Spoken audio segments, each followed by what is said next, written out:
Bienvenue au Starter du jour pour bien démarrer sa journée. Aujourd'hui, Dieu est là. La parole de Dieu nous dit dans Hébreux chapitre 10, verset 22, « Approchons-nous de Dieu avec assurance, avec un cœur sincère, avec assurance dans la plénitude de la foi. » C'est-à-dire en ayant une conviction que Dieu est là. C'est-à-dire que quand je viens et je m'approche de Dieu, que ce soit dans mon salon, que ce soit dans ma chambre, que ce soit dans ma voiture, que ce soit dans un bois, enfin peu importe dans votre bureau, ayez cette infime, cette puissante conviction que Dieu est là, qu'il vous attend et qu'il va vous entendre et passer un moment avec vous.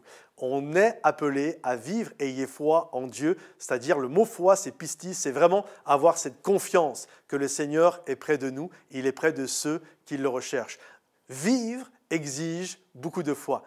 Je pensais à ça et ça me faisait sourire. Parfois, on va chez un médecin dont on est incapable de prononcer le nom et là, il va nous écrire une ordonnance où c'est impossible à déchiffrer. Vous savez, des moments, les médecins, ils écrivent, c'est assez compliqué de réussir à lire ce qu'ils écrivent. Et puis, ils écrivent une sorte de médicament. Et là, tu vas à une pharmacie, tu vas tendre l'ordonnance et tu vas avoir confiance, foi, que le pharmacien est capable de pouvoir comprendre ce qui est écrit. Et là, il va te donner un médicament dont tu n'as jamais entendu parler et qui est d'un nom hyper bizarre.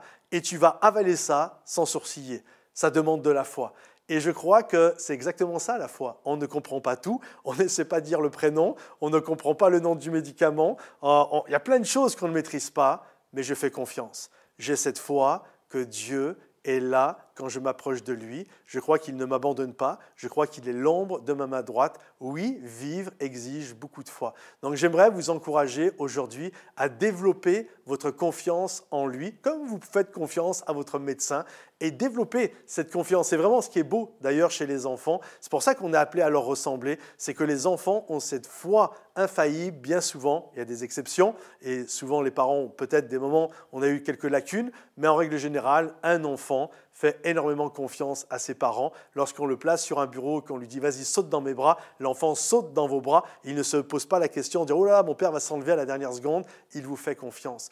Et je crois que quand Dieu dit « approchez-vous de moi avec un cœur sincère, dans la plénitude de la foi, croyant que je suis là et que je vous attends », alors croyez que Dieu est là. Là où vous êtes ce matin, cet après-midi, ce soir, alors que vous êtes en train de m'écouter, croyez que Jésus est assis juste à côté de vous et qu'il veut vivre un moment avec vous. Alors, juste après ce starter, parlez-lui tout simplement, il est là. Dieu est là et il désire se manifester dans votre vie. Merci pour votre écoute. Pensez à mettre un commentaire si vous le désirez, un sujet de prière. Pensez à liker et à partager ce starter à une personne qui en a besoin. Que le Seigneur vous bénisse et à bientôt. Bye bye.